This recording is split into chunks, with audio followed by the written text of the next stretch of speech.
quarantine was announced, the only thing I could think of was Mother.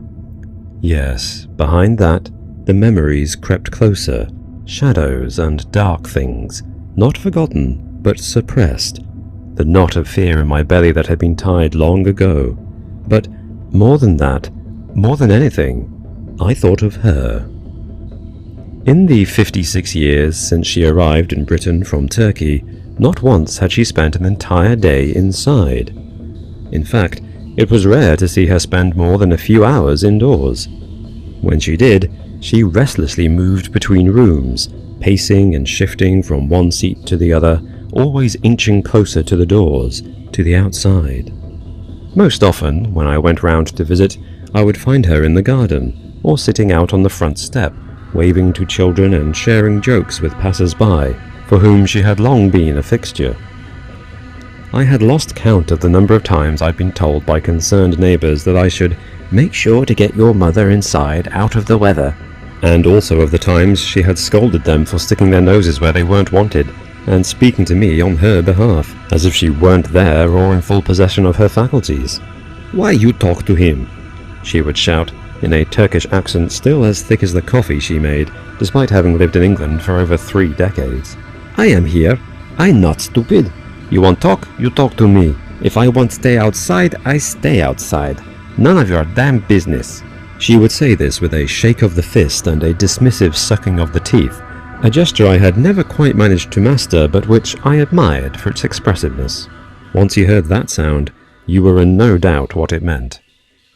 I must admit, however, that despite her stubborn consternation, at times I had agreed with the neighbours. Once, during a particularly harsh winter, I had found her sitting on a deck chair on the front step with a blanket of snow draped over her. Beside her was an upright electric heater that she had dragged outside and angled in such a way that it would provide some warmth and protection against the elements. The wire for this heater had been stretched clumsily through an open window. I stared at her, huddled and shivering in disbelief. Whilst I appreciated the fact that the heater was probably the only thing keeping the stubborn old bird from getting hypothermia, the threat of electrocution meant that we argued about it, and once she had finally calmed down, I made her promise not to bring the heater outside again. The next time I visited, she was sitting outside in the snow again, but she had kept her promise. This time, instead of pulling out the heater, she had smashed up a kitchen chair and built herself a fire. "There is only me here," she said when I asked why she decided to destroy the furniture. "Why do I need 6 chairs? Don't like sitting inside anyway." I suppose she did have a point. Around 5 years ago, a sympathetic few friends and I, who understood what Mother was like, had been forced to construct a 3-sided gazebo extension at the back of the house, the planning permission for which is still somewhat dubious. We built it, unbelievably, for Mother to sleep in. Over the past year, she had been plagued by nightmares about the time before, and had steadfastly refused to sleep inside the house any longer. Instead, she had taken to dragging her mattress into the back garden and sleeping outside, either on the grass, on the paving stones under the large fur blankets she assured us were used by shepherds in the fields, or under the small porch in front of the house. The building we were forced to put up was glass on 3 sides and completely open to the elements at the front. Along the back wall, we attached a network of radiators and heaters to wastefully warm that portion of the room before the heat escaped, and pulled her bed in front of it. My mother, at 76 years of age, slept in what was little more than an upmarket greenhouse with an open front. But then, that was how she liked it, and heaven help anyone who chose to tell her otherwise. Not that she had any trouble sleeping. Despite her advanced age, my mother's usual way of avoiding being shut up in the house was to be as far from it as possible. Even at 76, she would walk somewhere close to 15 miles a day, disappearing into the hills that surrounded the town and wandering for hours on end. Whilst this might sound like cause for concern, and many would worry about their elderly relatives wandering in the peaks, for her, the open expanses were where she was most safe. The practice kept her fit and meant that by the time she lay down to sleep at night, she was physically exhausted, and in the new open sleeping areas, the nightmares came less frequently. As lockdown approached, I realized more and more that this routine was going to be hard to give up. When people think of claustrophobia, they think of elevators or tiny cramped spaces that would make anyone breathe shallow breaths. My mother's claustrophobia was not like that. She didn't want to be shut in at all. She simply couldn't deal with the idea of being trapped, pinned down, or enclosed.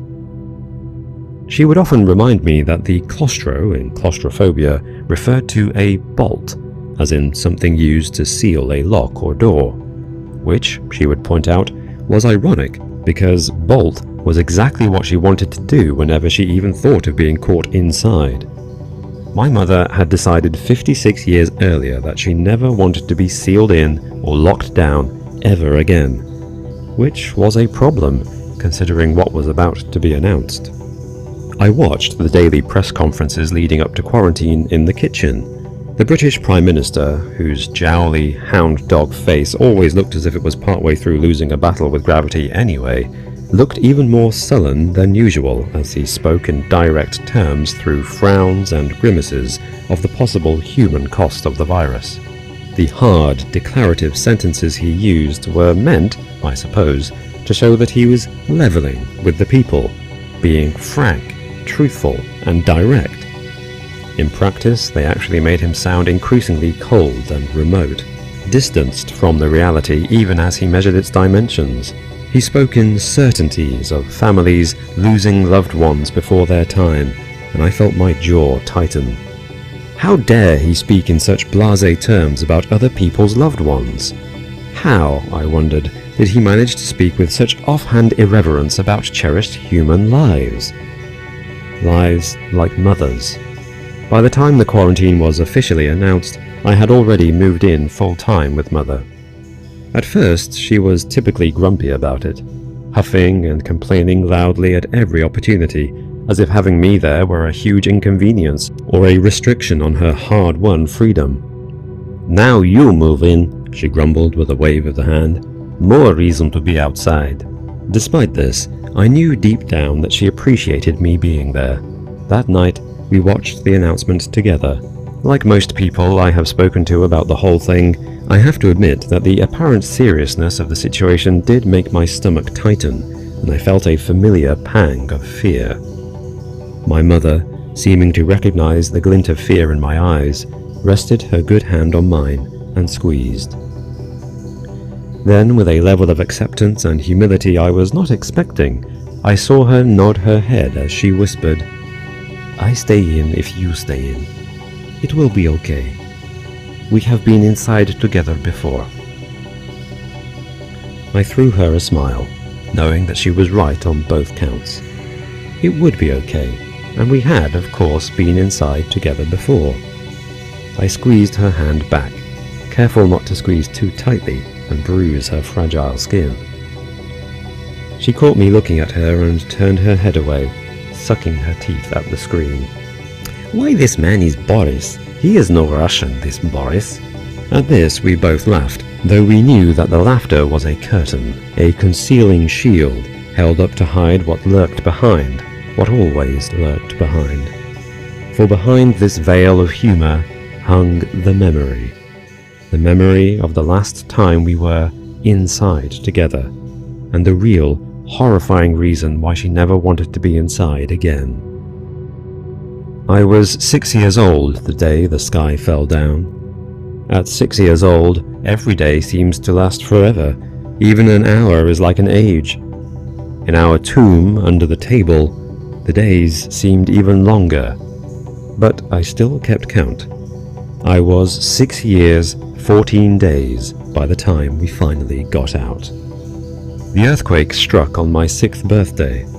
Minutes before it happened, the surface of the table had been laid with a fabulous spread of treats and even, wonder of wonders, a cake.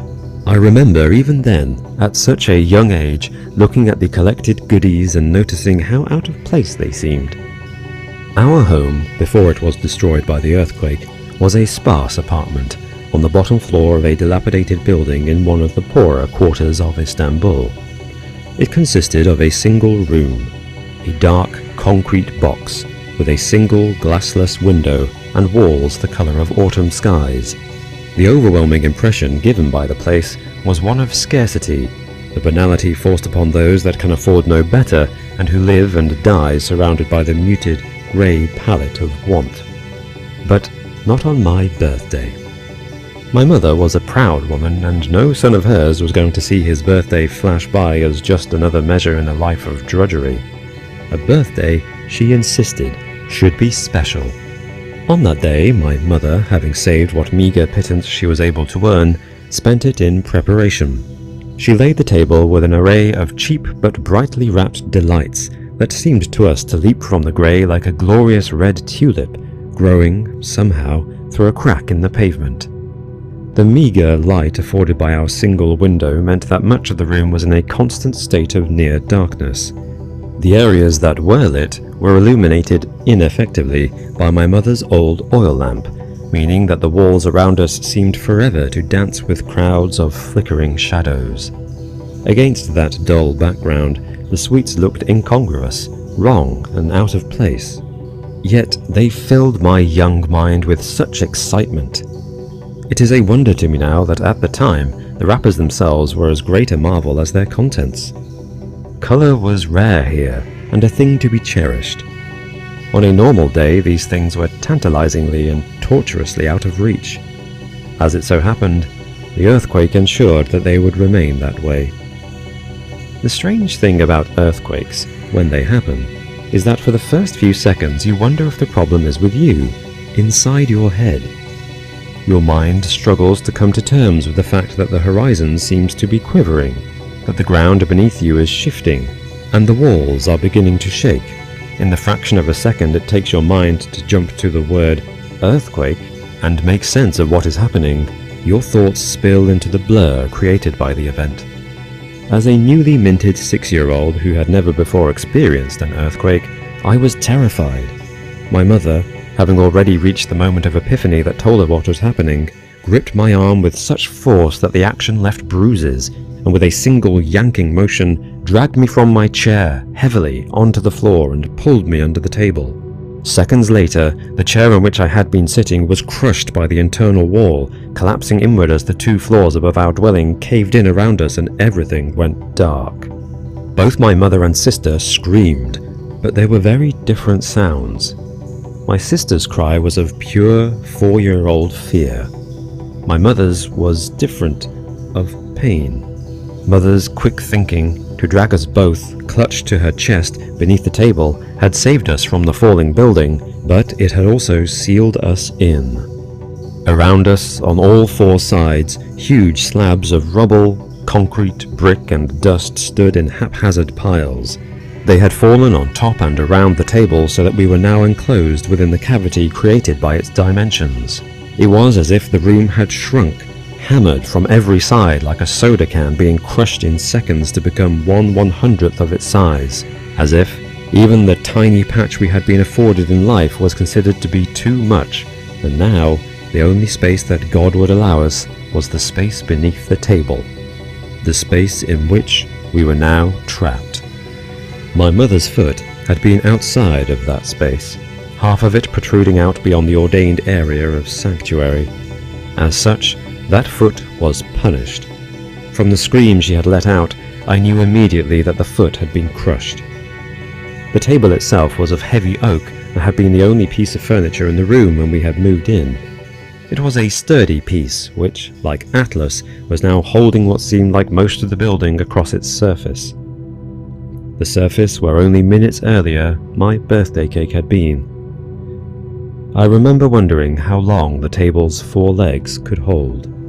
The initial blackness that had come with the quake was disrupted now by a single shaft of light that spilt into the small space and gave me my first glimpse of my mother's agonized expression. Her face and hair, covered in a thick layer of dust cast out by the collapsing building, seemed to have been claimed by the grey, as if the walls themselves had reached out and taken her, absorbing her into themselves and making her one of their own. She caught my eye and, coughing furiously, winced as she tried to turn. Then she told me not to be scared, to show how brave I was and to see if I could find the jar at the bottom by her feet. I shifted my hips back and forth, sometimes catching and sometimes slipping under the table ceiling, and managed as best I could to turn my body and slither past my mother and sister toward the bottom of our new rectangular abode. There, undamaged, was the large clay pot my mother always kept under the table, and which I knew was filled with water. "Is it okay, Samet?" my mother hissed, the act of speaking clearly causing her pain. Her voice had taken on a gravelly, tattered aspect that meant that when she spoke, her voice seemed to have more of a texture than sound. I answered that it was. Then she instructed me to use a spoon that lay by my knee to take 2 spoonfuls worth of water and drink it. I was then to give my sister the same measure, and if I could balance it, carefully bring 1 spoonful to her. I did as she asked. As I carefully crept with the spoon of water for Mother, she told me that this was now our most precious thing. "The important thing now," she said, wincing and screwing her eyes tightly shut with each word. "The most important thing for us is to be brave and to save as much water as we can. Soon they will come to find us. Then we will be safe. But until then, we need to stay here and be brave. You are a big boy now. I can't move, so you will need to look after the water for your sister. I need you to only take 2 spoonfuls, no more, and make sure your sister takes the same. Do you understand?" I nodded yes, and holding the handle as firmly as possible, poured the single spoon of water into my mother's mouth. The moisture, when it touched her lips, made them look black against the thick layer of grey dust that coated her face. Though I didn't realize it at the time, this rationing of our water supply would be essential to our surviving, and my mother was, even then, preparing for the long haul. I settled down beside her, determined that I would show her just how brave I could be. Night fell, and as it did, it dragged the temperature down with it. The space in which my mother, my sister, and I were trapped was around 6 feet long by 4 feet wide. From the tiled floor to the ceiling, formed by the underside of the table, was around 3 feet. My mother, laying on her side, 1 foot disappearing beneath a huge slab of rock, was pinned in place. My sister huddled up against her, affording me a few feet to move, and by sliding on my belly to change directions. I could sit upright without my head touching the ceiling, but could not move much more than that. The small gap through which light spilled was at the end where my mother's head rested, and appeared like the tiny entrance to an underground cave. It also seemed to be very far above us. As night came, I too huddled into my mother, but I did not sleep. Every few minutes my mother would let out a cry to whomever might be walking or searching above. From our tomb, we had no way of knowing how far the devastation had spread, how far we were from the surface, or whether anyone in the surrounding area was even still alive. Yet she did not give up hope, and instead cried over and over, hoping and praying that someone above would eventually hear us and begin to dig. That first night, I was hopeful, and a few times when my mother called, I called too, adding my voice in the hope that our rescuers would hear our cries. Nobody did. The second day, I awoke to find my mother asleep, and for a horrible second I feared that she had died. It was only when I saw my sister's head still gently rising and falling on my mother's chest that I realized she was still breathing. That day was incredibly long. With every unanswered call for help, my belief that an answer would come at all began to deplete, as if my belief was a statue, and each unheeded call a chip taken with hammer and chisel from the hole. My mother, however, continued to call. Around midday, my sister, who until that point had been uncharacteristically quiet, asked tentatively what we were going to eat. My mother did not answer until many hours later, and then only to me. My sister didn't ask again. When night fell and we had eaten nothing, She already had her answer. "We have water," my mother told me flatly once my sister was sleeping. "Enough to last." She sighed deeply and gritted her teeth as she tried to shift her weight. "It will be the hunger that finds us," she whispered finally. It was that phrase, "the hunger that will find us," that touched me. As the third, fourth, and fifth days went by, the words came to haunt me. Something in the way my mother used the phrase, "the hunger," the way she applied the definite article to the concept, twisted it from meaning the empty feeling in my belly to something else entirely. It sculpted and molded the hunger into a thing with form, a dark, shadowy thing with limbs and eyes that in my 6-year-old mind was prowling somewhere above us. A thing I knew that would eventually find us, and in a strange perversion of the word's meaning, would eventually eat us. When I look back now, decades later, I think, perhaps, that it was my mind's way of dealing with the trauma, distracting from the very real peril that all three of us were in, the danger of suffocation, starvation, of being crushed by inventing some creature, some hunting thing that I could be scared of, my fear given a shape. That night, my mother continued to call, but I didn't help. For, whilst I wanted more than anything to be found, for some hero to hear our calls, there was part of me that didn't think the hero would hear us, that thought maybe there was no hero at all, only the shadowy villain. I was reluctant to call out for fear of the hunger, scared to alert it to our hiding place to give the predator a scent of its prey. That night, when my mother finally succumbed to exhaustion and slept, I looked up at the small tunnel of light above and prayed that it would remain intact, that this disk of light far above, that for us was practically the sun, would not be eclipsed by a creature stalking slowly before it. With both my mother and sister asleep, and the cold of the floor tiles seeping with insidious slowness into my bones, I remained awake and alert, listening through the awful silence, over our muffled and laboured breathing, for movement. Movement above or to the side, fast or controlled and cautiously slow. I strained my ears, struggling to catch any shifting whisper of a something lighter than a shadow, stretching through gaps toward me. I pictured it, black, pulled and warped, malformed like the shadows that once danced on our walls that had fallen, collapsed, and yet still sealed us in. The air beneath the table became thick, heavy with stagnant breath, exhalations inhaled anew, hot and full, sodden with moisture but sparse on air. I began to breathe more quickly, gasping to feel a full breath, a clean, cool inhalation that would fill my lungs and nourish my body. Instead, the air seemed stale and empty.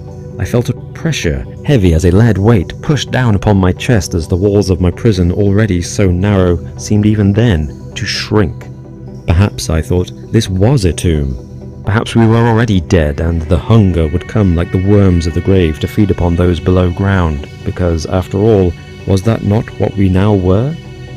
I looked again to the light, scouring its edges for a flicker of something, wrapped and enclosed even within the confines of this space in my own smaller, private hole. Terrified of something my mind had invented and yet for which I now searched the horizon. Then, a sound. At first, it was quiet, like the subtle rising of a breeze through leaves, but then louder. It's coming, I thought, from above, directly above. I raised my head and glared at the underside of the table as something scratched against the surface above, as if trying to scrape, burrow, and claw its way through. How, I thought, when the rubble lay against the surface, could anything be up there, trying like a dog digging up a bone to root down through the table to the food that lay below? I felt my entire body stiffen. The scratching grew louder, and I knew it was not in my head. There was something up there. I curled myself small, tight into a ball, knowing even then that my mother, pinned as she was would be powerless to help when it came to drag me away. The next day, I awoke with a gnawing emptiness inside of me. Despite my thirst, I still took only the prescribed amount from the jar and administered the same helping to my sister. I wondered how, being much larger than us, my mother was surviving on her meager ration, and after some discussion she agreed to take a second spoonful. It had become increasingly hot within our tomb, and it occurred to me that none of us had needed to use the toilet since the earthquake days ago. Nothing came out, because nothing had gone in. I was about to question my mother about this when the thought was interrupted by a low groaning sound to my left. The next thing I felt was my mother, once again gripping me, though this time by the collar and wrenching me backwards. There was a loud and shattering crack as one leg of the table, standing in the corner opposite my mother's head, collapsed. The surface of the table in that corner folded in. After a moment, the other leg on the same side imploded and a huge cloud of dust rose up. Our small rectangle of sanctuary had shrunk even further and was now a triangular wedge. As the dust cleared and I gazed at the space, now closed, where I had moments earlier been sitting, I felt a wave of biting nausea and fear. Not only for the version of myself that might not have moved so quickly, might not have, yet again, been rescued by my mother, but for the realization that had it been the other side of the table that had collapsed, my mother would be no more. A thing people do not discuss about starvation is the quiet it creates. Once it finishes with your fat reserves, when it begins to feast on the proteins and your muscles, it also chews upon your words, swallowing your desire to speak so that your voice, your very will to speak, simply vanishes, consumed by your hunger. After that second collapse, I did not speak or even move again for the rest of the day. Days passed exactly the same. I know that there must have been differences, that I must have endured each second, marked the time in some way, but after the fifth or sixth, they melted together, one the same as the next, and in the pit of my bowels the churning grip of emptiness continued to writhe like an eel. Still, I counted the nights, knowing that with each nightfall, it came closer to finding us. Again, the sounds above. Scratching at the surface of the table, just above our heads, the sound I knew of taloned hands, clawing, trying to break through, penetrate into this hideout, to find and consume whatever it found inside. I stared up at the light, the surface so far and high above as across its bright, angelic face, I saw something move. At that moment, shivering with cold, exhaustion and fear, for the first time, I began to cry. My mother, woken by my sobs, gripped me tightly. "Don't worry, baby," she whispered softly. "I won't let it get you. I won't." Still, I didn't close my eyes or imagine how she could stop it, even if she wanted to. On what I thought was the 10th day, my sister would not awake. When she finally did, she would remain conscious for only a few minutes at a time. That night, my mother wrapped her arms around me again and promised, "I won't let it get you, Samed. Either of you. I swear that I won't." She paused, and after a long time, in a low voice that was almost a whisper, she said, "Remember this feeling, my boy, my darling love. This will be the last time I ever hold you like this." I did, and it was. 3 days later, the light above us grew. At first, just a little, but then in large, greedy chunks. Light flooded through the gap and stung our eyes with its brightness. Voices could be heard, and I knew it was over. The moments of the rescue were a little like the first seconds of the earthquake, a strange, rubbery blur as my mind clawed through files and references to understand what was happening, eventually landing on the answer: we, my mother, my sister, and I, were free. Some will of course ask, if my mother survived, then why was that night, pinned on our sides, the last time she ever held me in her arms? The simple answer is because it was the last time she was able to. When rescuers asked how my mother lost her arm, she spoke in tears of rats. How some rodent would have managed to creep into that space to feed upon a limb was never called into question, and my sister and I, grateful to be alive, would never have called her a liar. Some mothers will do anything to ensure the safety of their children. My mother ensured that the hunger didn't get us. She gave a part of herself to make sure we didn't starve, and we accepted it gladly. It was only years later that I realized the scratching I had heard, that I had thought was coming from above, was not the hunger trying to get in, but was in fact my mother, in feverish desperation, sharpening the edge of the spoon. This has been Shut In, written by Stories from the Attic, narrated by Robin McConnell.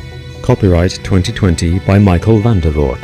Production copyright by Michael Vandervoort.